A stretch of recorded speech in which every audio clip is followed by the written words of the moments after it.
Tonight, a father alleges the Ministry of Education school bus dropped his 5-year-old son at Pungyard Bridge 2 miles from his school and left him to wander the streets. You'll hear his outrage tonight. And another rash of motorcycle deaths after 4 men died in fatal accidents in 36 hours. We'll talk to CEO Chester about urgent changes to the law. Plus, we'll take you to San Pedro Sula, Honduras, where Jo Marie Lanza reports from the Central American Travel Market Showcase. She tells us Belize is hoping to make many new friends. Also, Belize's women get bronze in Central American volleyball. We've got details of these and other stories in our news tonight, Tuesday, October 21st, 2025. Good evening. With you, Craig.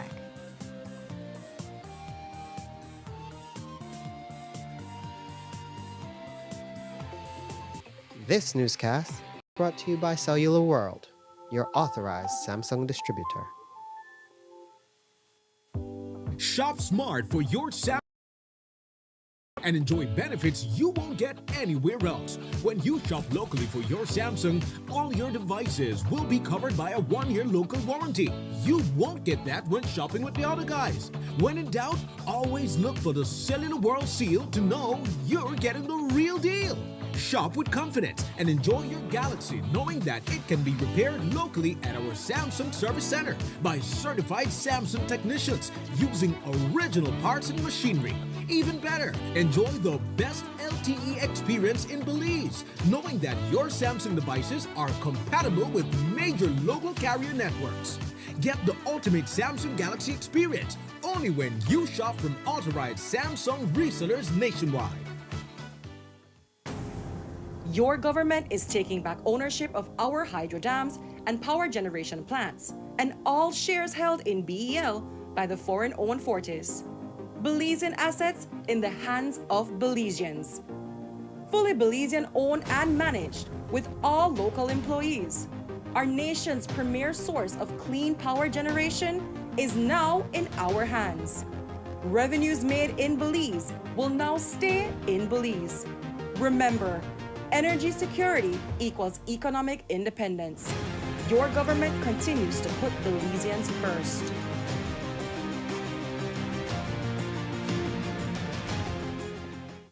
Kishan Tyrone Sutherland, Bachelor of Science in Biology Education. The sleepless nights, the long days, the massive sacrifice. There is something in us that is not hypothetical. It has been tested and proven. This defiant, resilient spirit runs through the veins of our people. You come from a long line of fighters and heroes and heroines, and some of them are sitting right here in these bleachers. They had to do so much with so little to get you to where you are today. Success and titles and defeat are imposters. They don't last forever. Who you are deep down inside, now that's forever. Your family is forever. Your community is forever. Love is forever. So love deeply. Love people more than things. Love your family. Love your friends. Love your community. Love your country. Love yourself, because you matter. Please give yourself a round of applause.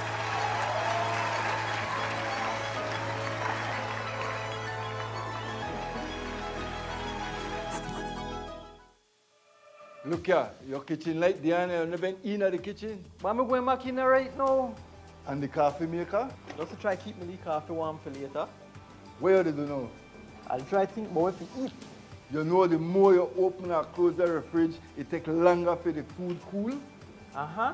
For a hot day like today, it burns more energy. You charge your phone right now? No. Plug it out then. You really only wash 2 Lee socks and 1 Lee shirt? You don't know what small load burn the same amount of electricity as large loads? But this is my favorite shirt. You have to be more energy efficient. Use large loads. This AC, they blow hard.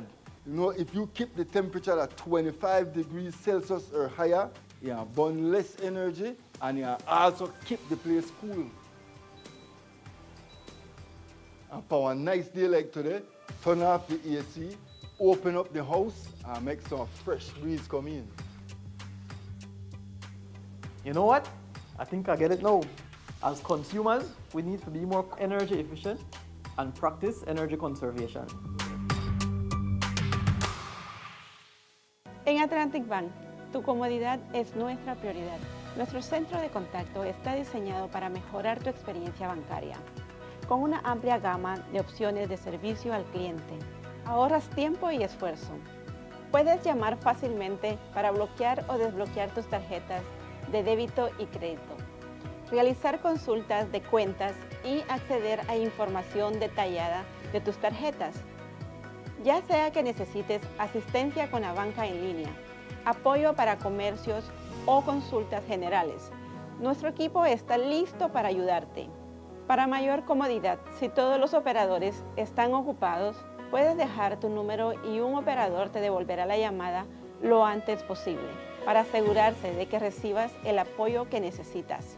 Para mayor seguridad, es posible que necesitemos verificar tu identidad con un conjunto de preguntas sencillas. Recuerda, Atlantic Bank nunca solicitará tu nombre de tu usuario ni contraseña de Atlantic Online por llamada telefónica, mensaje de texto o correo electrónico, asegurando que tu información personal permanezca segura y protegida. Nuestro equipo de apoyo está disponible de lunes a viernes, de 8 a.m. a 6 p.m. en inglés y en español. Simplemente marca al 223-1212. Esta es la línea dedicada para nuestro centro de contacto. Atlantic Bank se compromete a brindarte un servicio excepcional y las herramientas que necesitas para administrar tus finanzas de manera conveniente y segura. Aprovecha al máximo nuestro servicio del centro de contacto. Atlantic Bank, building the future together.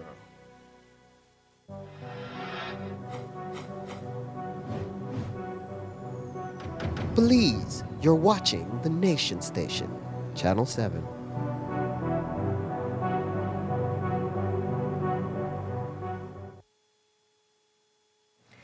Tonight, a Hattieville father is speaking out after the school bus contracted by the Ministry of Education left his child at the Pong Yard stop 2 miles away from his school, Buttonwood Bay Nazarene on Coney Drive. That's where a Good Samaritan picked up the lost child and took him to the school, reportedly on bicycle. Isani Stain says he's grateful that he didn't lose his son, but tonight he's demanding answers. Isani Stain is a hard-working truck driver by day, but tonight this father of two feels lucky to still have his 5-year-old son, Kwesi. He says that the boy was found wandering near Pongyard Bridge on Friday morning after the Ministry of Education school bus failed to drop him off at Buttonwood Bay Nazarene Primary School. We don't know what happened Friday, but apparently my son went on the bus Friday. The driver took him. Belama, I guess he went all the route that he's supposed to went and did not leave my son at the school. Instead of leaving him at the school, he took him and leave him at Pongyard. And after leaving him at Pongyard, he drive away. So at Pongyard, your son stays by himself with no supervision and nobody to look for him. Good thing there was a good Samaritan out there who picked him up and took him to the school. Up to this day, I still do not know who is that person, and I would like for you, sir, or mom, to please come forward so that I could understand why this situation happened and why he was left at the Pong Yard. And now Stain is furious because he hasn't gotten any answers. The teacher did not call me, the principal did not call me, nobody called me the day that happened. When calling the principal, Ministry of Education, Mr. Cobb, and asked him what happened, both of them tried to get themselves out of the situation. They didn't know, they don't know nothing. Mr. Cobb said I was aware of it in the morning, but I thought the principal was going to tell you. Principal did not tell me nothing. They try to bring an excuse to me where I still can't understand. I can't understand the excuse why it happened. Answers were supposed to come at a meeting on Monday, but when he got there, it was already over. When I walk upstairs, I thought I was going to see some people to get some answers. When I reach upstairs, Nobody in the office. The vice principal and the principal is there sitting down, talking with my girlfriend, just saying sorry and sorry. Like, how can that fix something like that? So you're saying you haven't gotten any answers? No answers as yet to why my son was left out at the bus terminal or pong yard in a populated area. Anything could have happened to my son. Anything. Somebody could have been a kidnapper. He could have gone missing. Somebody a pedophile. Nobody know. You could have been run over as well. Anything. I could have been telling my story totally different today. Who may I answer to me? Who am I answer to? Why may I get answers from? The principal they run, Ministry of Education they run, the bus driver couldn't even assure himself. So, me as a father, how should I get some answers from you people? That's my first child. I can't lose him so simple like that, sir. And this event has given him cause for sober reflection.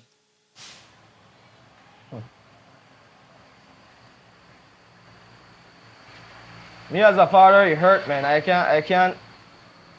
would have liked to cry, but I already did my crying over the weekend.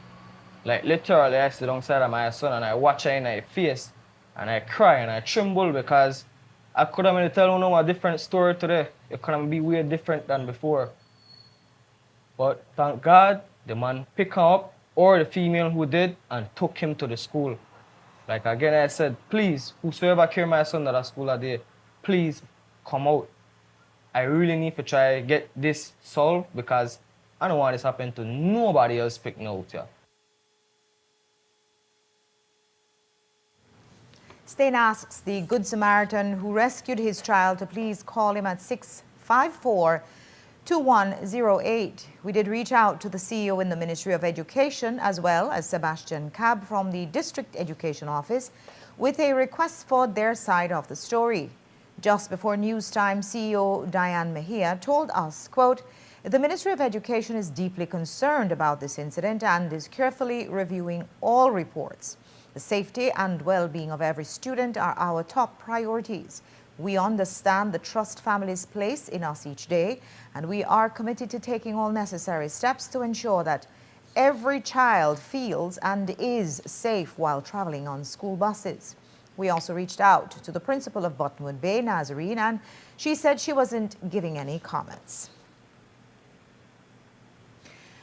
The only person who did speak to us was the bus operator, Denzel Flowers, who says that he's been making the Belama to Pongyard school bus run for 17 years. He said that on Friday, little Kwesi Stain appears to have been sleeping and missed his stop. And when the bus did stop at the Pongyard, Kwesi got out with the other children who walked to their schools from there.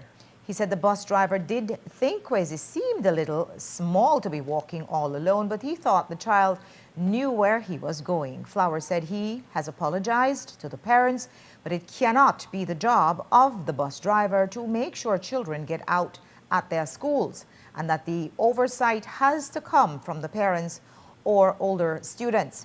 And so you may be asking, where are the parents in all this? Well, Isani Stain told us, and Flowers confirmed that up until last Thursday, a number of parents would typically accompany the smaller children to make sure they got out of their stop. But they say that the District Education Office put a stop to that on Thursday, the day before Kwesi ended up lost at the Pongyard Bridge. Thursday, Ministry of Education went on the bus. Mr. Cobb went and told the parents that parents were not allowed to be on the bus anymore, which was understandable because of the kids' safety. He was in place that somebody would be on the bus so that the kids would be safe. So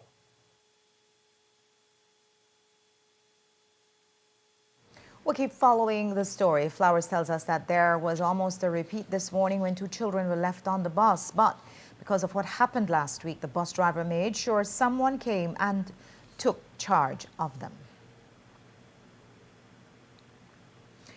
Tonight, the prognosis remains grim for 17-year-old Shadia Magania, who received burns to 90% of her body on Monday morning in San Felipe village. She and her former stepfather, Francisco Godoy, remain in the intensive care unit in what is described as a very critical condition. Godoy, who just came out of jail, is accused of setting his ex-common-law Angelita Magana and their 6-year-old son Tishan Godoy on fire early Monday morning. They both perished. He poured gasoline on Shadia, Tishan, and their mother, and in the process also lit himself on fire. If he survives, he will likely face multiple murder charges, but at this time, with his condition, everything is uncertain. We'll take a break now. When we come back, we'll tell you what the Ministry of Transport is going to do about all the motorcycle death. Don't go away.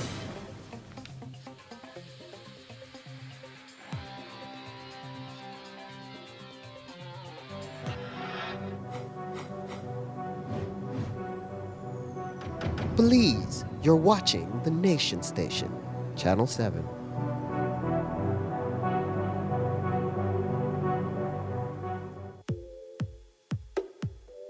When working with sheetrock, you need screws that give you quick penetration for a speedy, stable installation. Best Screws, fast frame and fast finish drywall screws are specifically designed for you. Engineered by Best Manufacturing, Best Screws makes every job faster and easier. These screws offer reliable performance with a superior hold. You also save money due to Best Screws affordability. They are cheaper than the leading brands. Get the job done quickly without compromising on strength. For all your drywall installations, get Best Screws Fast Frame and Fast Finish. Available at Benny's. Quality and savings. Your government is taking back ownership of our hydro dams and power generation plants, and all shares held in BEL by the foreign-owned Fortis.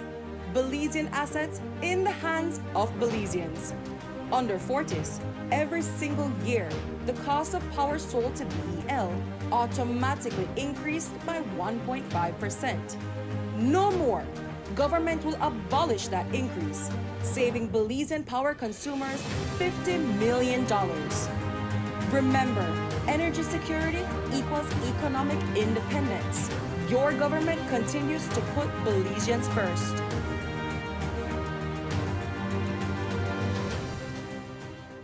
En Atlantic Bank, tu comodidad es nuestra prioridad. Nuestro centro de contacto está diseñado para mejorar tu experiencia bancaria. Con una amplia gama de opciones de servicio al cliente, ahorras tiempo y esfuerzo. Puedes llamar fácilmente para bloquear o desbloquear tus tarjetas de débito y crédito, realizar consultas de cuentas y acceder a información detallada de tus tarjetas. Ya sea que necesites asistencia con la banca en línea, apoyo para comercios o consultas generales, nuestro equipo está listo para ayudarte. Para mayor comodidad, si todos los operadores están ocupados, puedes dejar tu número y un operador te devolverá la llamada lo antes posible para asegurarse de que recibas el apoyo que necesitas. Para mayor seguridad, es posible que necesitemos verificar tu identidad con un conjunto de preguntas sencillas. Recuerda, Atlantic Bank nunca solicitará tu nombre de tu usuario ni contraseña de Atlantic Online por llamada telefónica, mensaje de texto o correo electrónico, asegurando que tu información personal permanezca segura y protegida. Nuestro equipo de apoyo está disponible de lunes a viernes, de 8 a.m. a 6 p.m., en inglés y en español. Simplemente marca al 223-1212. Esta es la línea dedicada para nuestro centro de contacto. Atlantic Bank se compromete a brindarte un servicio excepcional y las herramientas que necesitas para administrar tus finanzas de manera conveniente y segura. Aprovecha al máximo nuestro servicio del centro de contacto. Atlantic Bank, building the future together.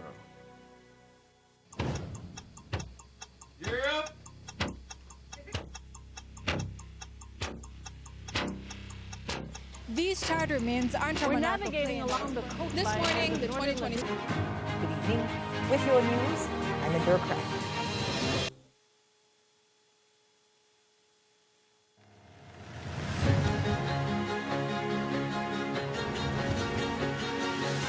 The impact on the broader economy will be even more beneficial. First and foremost, the hydro plants powered by Belizean waters is returning to Belizean ownership so that Belizean shareholders will benefit from this electrical power and the profits it generates. From the standpoint of energy security, the standpoint of national security, the standpoint of having local control over the electrical power necessary for our livelihoods and our economy, these acquisitions, and in particular, the hydropower plant acquisition, is a monumental gain for Belize and Belizeans.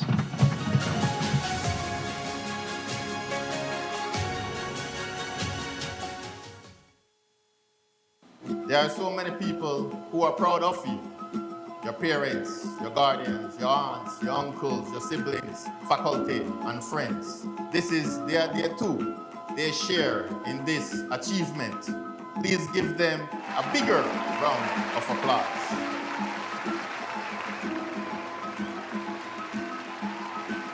Graduates, you have a sacred duty, a generational responsibility even. You have to honor those who came before you by standing taller, stronger, go farther, go further, go harder.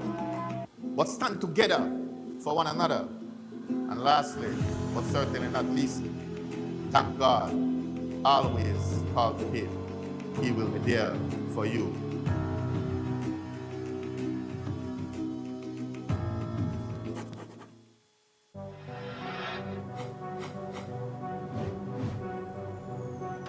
Belize, you're watching the Nation Station, Channel 7.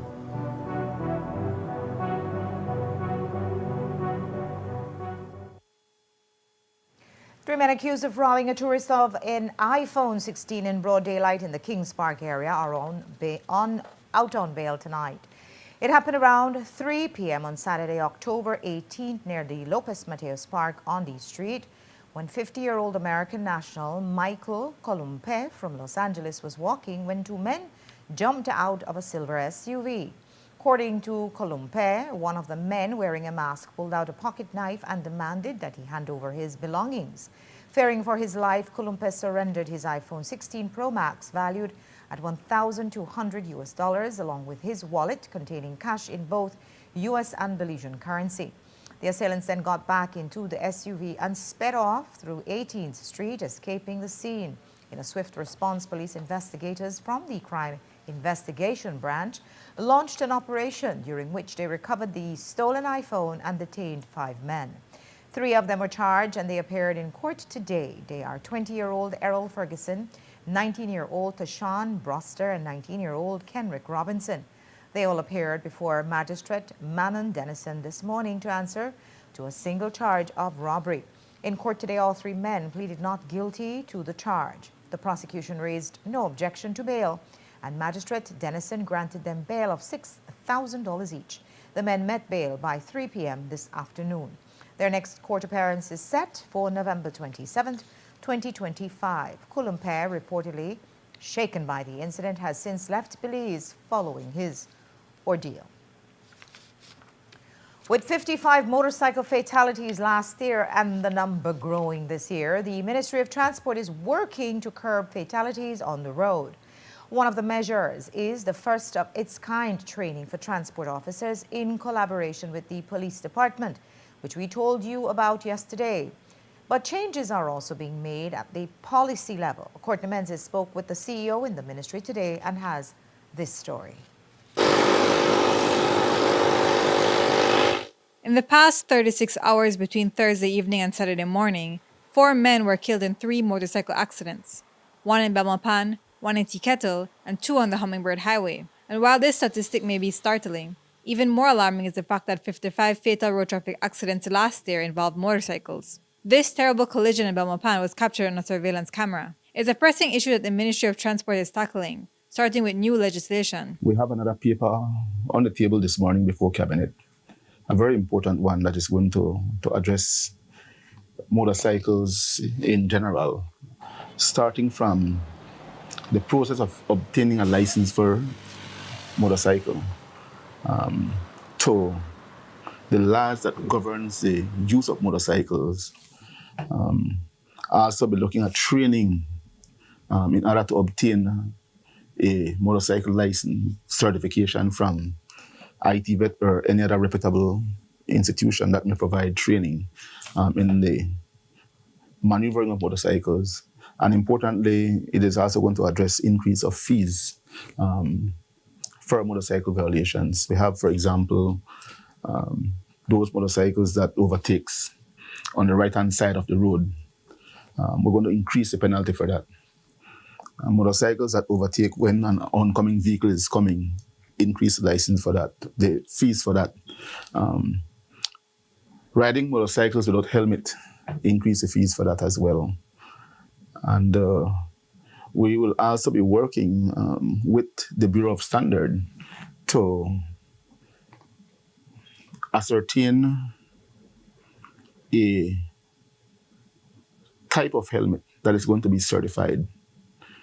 We will look to other jurisdictions to see what type of helmets they have there that are certified. And we may adapt something from some other jurisdiction. At this time, we're looking at the DOT helmets. Those are very durable and they're certified in the US and some parts of the Caribbean. And it's not just about enacting new laws, it's about enforcing existing ones, especially when it comes to those who sell motorcycles. Under the law, it provides that any person who deals in, manufacture, or repair vehicles must apply to the Department of Transport for a permit. We're seeing that only those persons who are engaged in the dealing of vehicles are applying for dealer's license.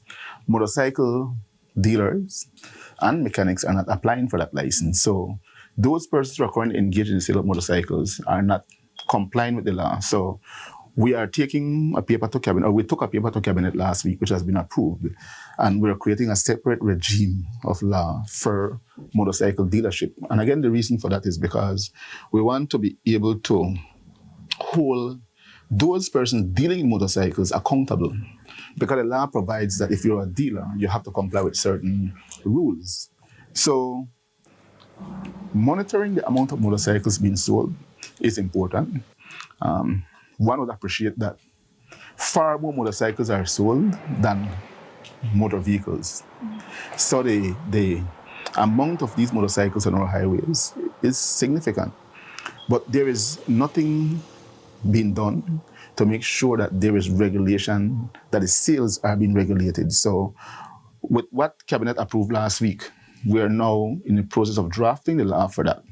And every motorcycle dealer will have to apply for a dealership license. And if it is that they have an agent that sells for them, like for example, Universal, they are a major dealer. So they would have to apply for a dealer's license.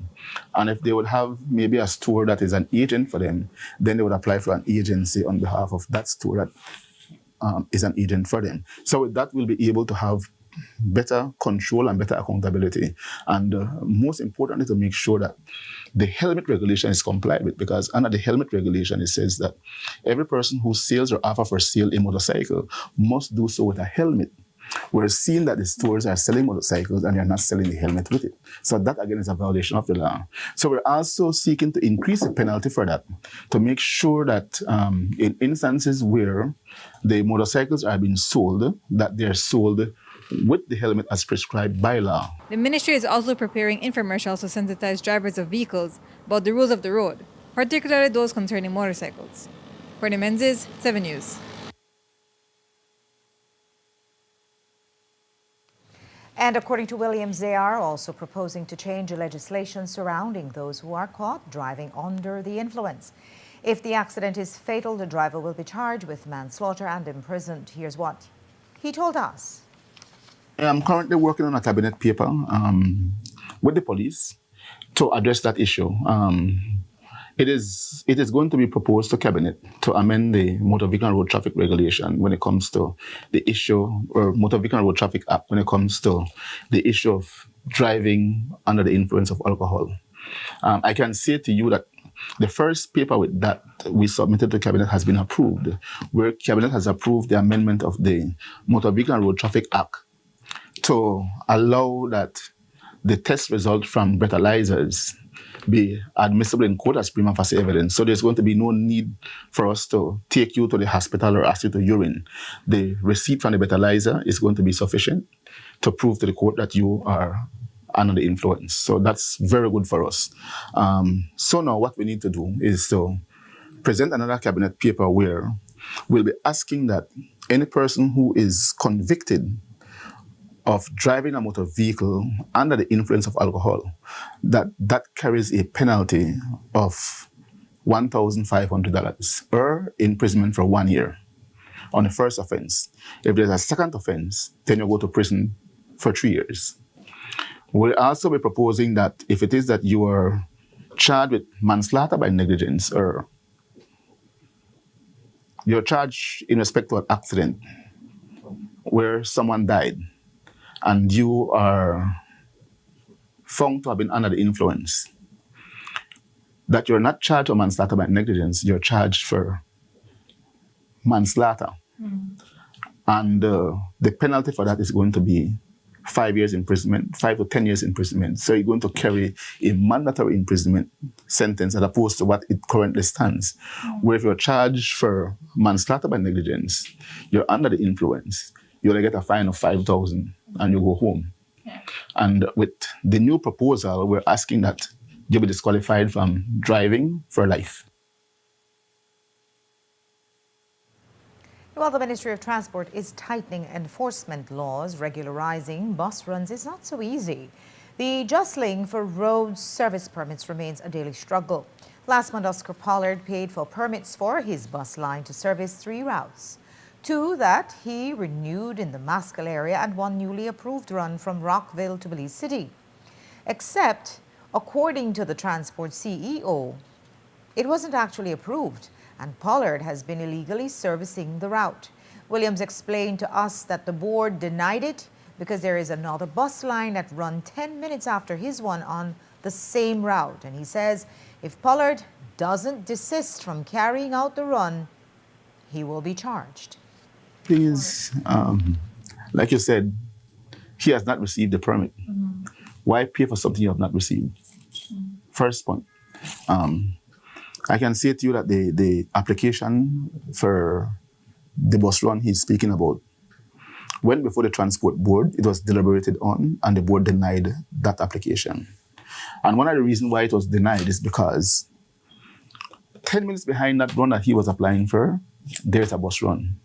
We saw what happened with Serrano's. We saw what happened at James Bus Line, where the government had to pay compensation because of ill-advised decisions made by the then transport board. It is not our intention under this administration to find ourselves in a position where we have to use taxpayers to compensate for the acts of the transport board in not being reasonable in deliberating the issuance of road service permit. So because there was a run 10 minutes behind the time that he wanted, the board decided in their wisdom, which I agree with, not to have granted the permit. So why will he go and pay for it? He have not received the permit and he's doing the run. I have said to the chief transport officer over the weekend to kindly relay in writing to Mr. Pollard what was the findings of the board in respect to his license, and to instruct him to cease and desist from carrying out that run because he's infringing on the run of the other person who is 10 minutes behind that time. So that letter, I believe, was served yesterday on Mr. Pollard. So I'm hoping that he have ceased and desist from carrying out that run, because if he continues, then we'll have to take legal action against him.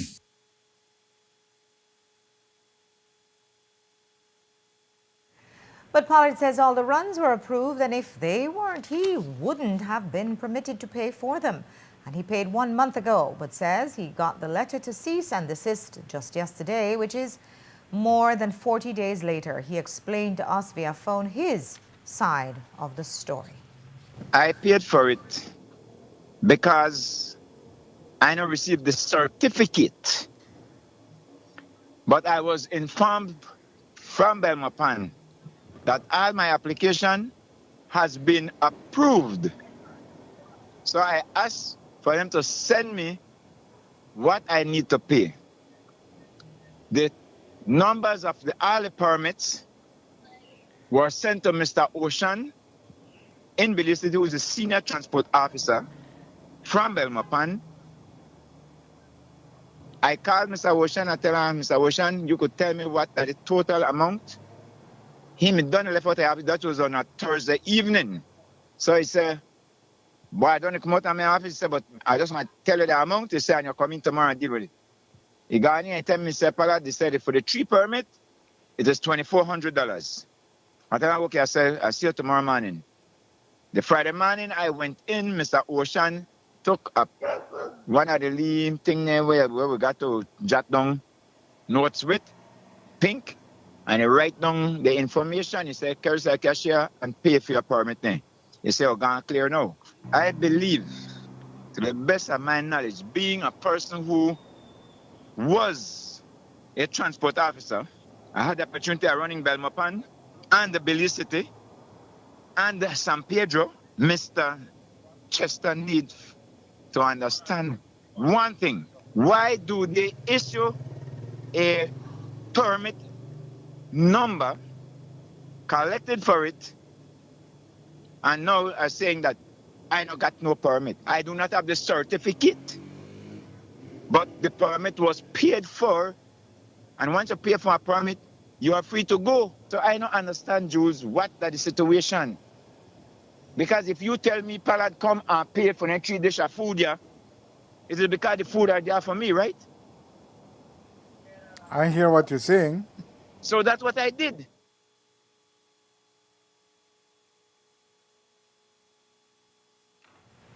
Cabinet has approved $2 million for the renovation of the Belize City and Belmopan bus terminals. $1.6 million is going towards the former, and before this time next year, the terminal will be completely upgraded, complete with epoxy floors and air conditioning. Here's what CEO Williams told us about it. Well, we have promised that we intend to renovate the bus terminals. It is something myself and the minister and the government in a whole are extremely adamant about. We believe that our commuters across this country deserve better than what is being offered to them currently at these bus terminals. I've visited terminals on numerous occasions, and it is petrifying to see the conditions of these terminals, that people have to be sitting in, waiting for a bus. And so I am happy to say that we presented a cabinet paper asking the cabinet to approve funds to renovate the Belize City and Belmopan terminals. Those are the 2 major ones for now, in the tune of $2 million. And the cabinet approved that proposal. Now I've seen where a number of persons on social media are saying $2 million to renovate the terminals, and it would only cost about $500,000. No. The grounds alone is far more than $500,000 because the approval includes concreting the entire terminal grounds and putting in proper markers for the buses to park. It is going to include putting a canopy over where the bus parks so that when it's raining and you exit the bus or you're going to enter the bus, you don't have to worry about using an umbrella. The canopy is going to be there to protect you from the rain when coming out of or entering the bus in rain. It is going to include proper drainage of the terminal area. For example, Belize City, there's a need for us to raise the flooring at least about 6 inches because of the flood that occurs anytime it rains in Belize City. So raising the flooring, and then we want to put proper drainage around, and with that we're going to epoxy the entire floor of the terminal. So it's going to be very beautiful with epoxy flooring. And somebody asked if the terminals are going to be fully air conditioned, and the answer to that is yes. We're going to have fully air-conditioned terminals. We're going to install a new bathroom facility in Belize City with 4 bathrooms, 2 for females and 2 for males. The stalls that are currently there are going to be renovated. So there's a lot that we want to do to make sure that the terminal reach a certain standard. We're going to have free Wi-Fi at the terminal, so while you're there, you have Wi-Fi that you can use to spend your time while waiting. So these are things we want to do. The other $400,000 is going towards the Belmopan terminal, which will also be getting funding from UNDP. Williams said that the Orange Walk terminal is also a priority, and they are trying to source funding for it. After the break, we'll take you to San Pedro Sula, Honduras, where Joe Marie Lanza reports from the Central American Travel Market Showcase. Don't go away.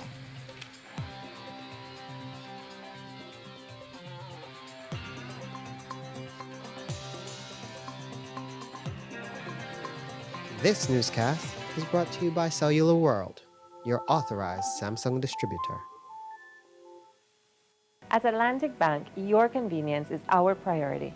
Our contact center is designed to enhance your banking experience. With a wide range of customer service options, you save time and effort. You can easily call in to block or unblock your debit and credit cards, perform account inquiries, and access detailed card information. Whether you need assistance with online banking, merchant support, or general inquiries, our team is ready to help. For added convenience, if all operators are busy, you can leave your number and an operator will return your call as soon as possible to ensure you receive the support you need. Depending on your transaction type, we may need to verify your identity through a set of security questions. And remember, Atlantic Bank will never request your username or password for Atlantic Online via phone call, text, or email, ensuring your personal information remains safe and secure. Our support team is available Monday to Friday from 8 a.m. to 6 p.m. in both English and Spanish. Simply dial 223-1212. This is a dedicated line for our contact center. Atlantic Bank is committed to providing you with exceptional service and the tools you need to manage your finances conveniently and securely. Take full advantage of our easy-to-use contact center services today. Atlantic Bank, building the future together.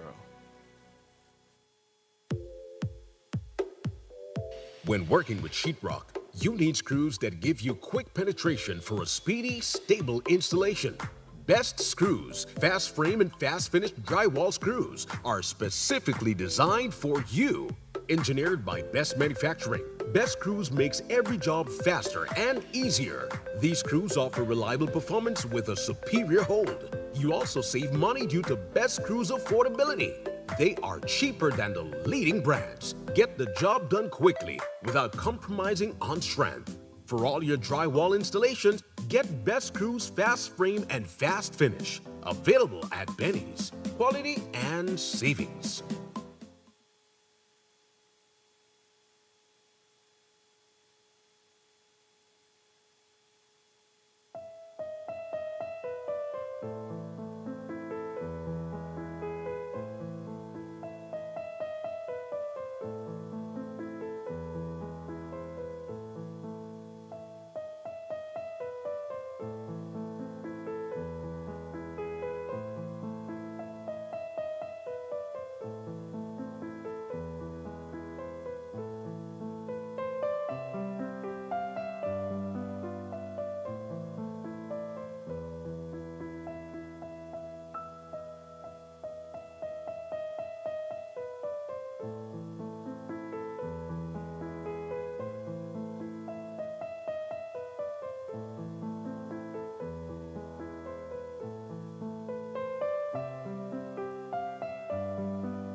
Belize, you're watching the Nation Station, Channel 7.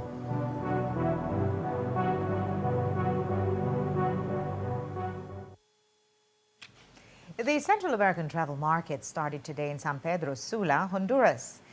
It's basically a travel fair and showcase, considered the most important tourism fair in Central America, and Belize's macro tourism marketers, namely the BTIA and the BTB, are there among their Central American neighbors trying to make an impression for Belize's brand of adventure travel. How are they doing? Jo Marie Lanza and cameraman Cody Norales are there with them, and she has this report. It is one of the largest tourism events in the region, the Central American Travel Market, hosted by Honduras this year in San Pedro Sula. It's a major opportunity for Belize to market itself as a prime tourist destination to visitors, tour operators, and tour companies. CEO for the Ministry of Tourism, Nicole Usher Solano, says it's an opportunity for us to make our tourism product known on the Central American stage. Belize has participated in this type of trade show for many years. It has been something that we know as a country that we have to participate in order to make sure that we can present Belize as a part of the Central American region. So this comes about because of our involvement with CATA and SICA. That is just a couple of the regional integration organizations that we work with. So for this particular show, for CATAM, which is, it rotates from country to country. So different countries host every year. This year, Honduras is hosting, so all of the exhibitors come from the various countries within the region and showcase what their tourism product is. So we have about 43, I think it is, of these wholesalers who will be traveling from Honduras at the end of this event to Belize to experience our country and what we have to offer. So different operators will visit different areas of the region. It's a bit of healthy competition between the other countries participating, but the overall focus of the trade show is to keep the tourism flowing between these Central American countries. The interest of the buyers is within the entire Central American region. And so what we did is that we went through a very rigid vetting system for all these wholesalers coming into the area. One of the key things that we looked at is the wholesaler had to have an interest not only in one particular country, but more so within the entire region. And so the reason we did that is because we want to make sure that whatever packages are being constructed on a multi-destination effort is being spread across throughout the region. At least 2 or 3 countries should be benefiting from it. So while every country is here, and as you'll see later on, the building of the pavilions, which are really great, really impressive by the countries, it is one way of us showcasing the best foot forward. So we're very happy that the Belize Tourism Board has really partnered with us on this event, and they always do, and every year, building these pavilions that really attract the visitor, attract the international press, for them to be able to see that we are alive, that we are part of Central America, and that our properties are also offering a diverse tourism product. While Belize is considered a part of the Caribbean as a major tourism magnet, we straddle 2 regions, and tourism marketers also need to look at what we have to offer as part of Central America, along with the other countries in the region. 150 DMCs of the region for 5 countries in Central America, which is Belize, Guatemala, Honduras, Nicaragua, and El Salvador.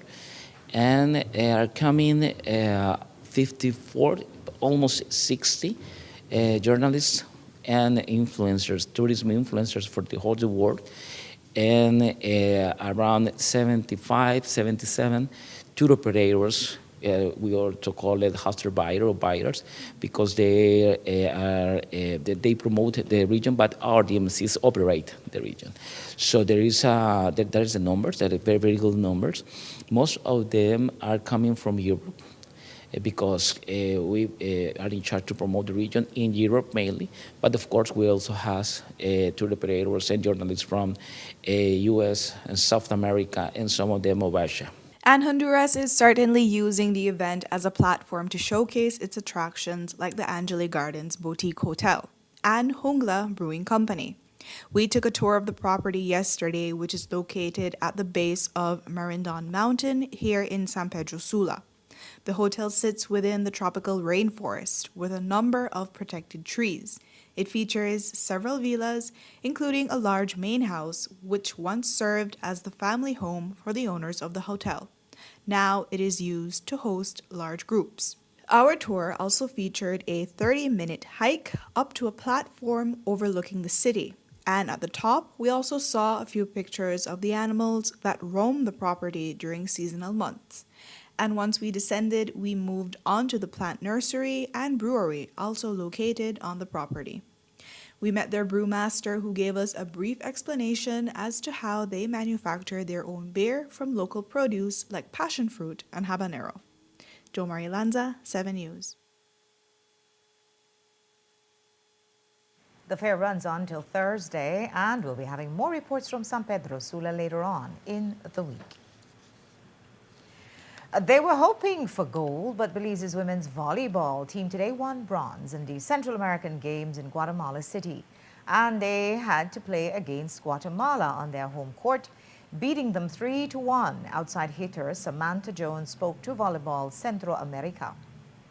It shows the dedication to the sport. It shows just the support that we've been able to receive over the years. We're developing, Belize is a small coastal country, but because we've been able to work hard, commit and dedicate ourselves to being better, healthy athletes, it was only time until we medaled outside of the country because we just won gold. Our U15 just won gold, so it was only a matter of time till the senior team medal and start, climbing up the ladder. He imagines that you're going to continue working to get a better medal. Yes, we are. We are not going to stop until we make more history. We are coming for gold every single year, so please watch out for Belize. This is the third overall medal for Belize in the Games. You can call it the end of an era or the long, slow fall of a one-time icon, but the Belize Tourism Board has forced the closure of the Belize City Ramada Princess. Now, as we understand it, this is only for the hotel, not the casino or movie theater. We understand that the BTB had long-standing concerns about the quality of the accommodations.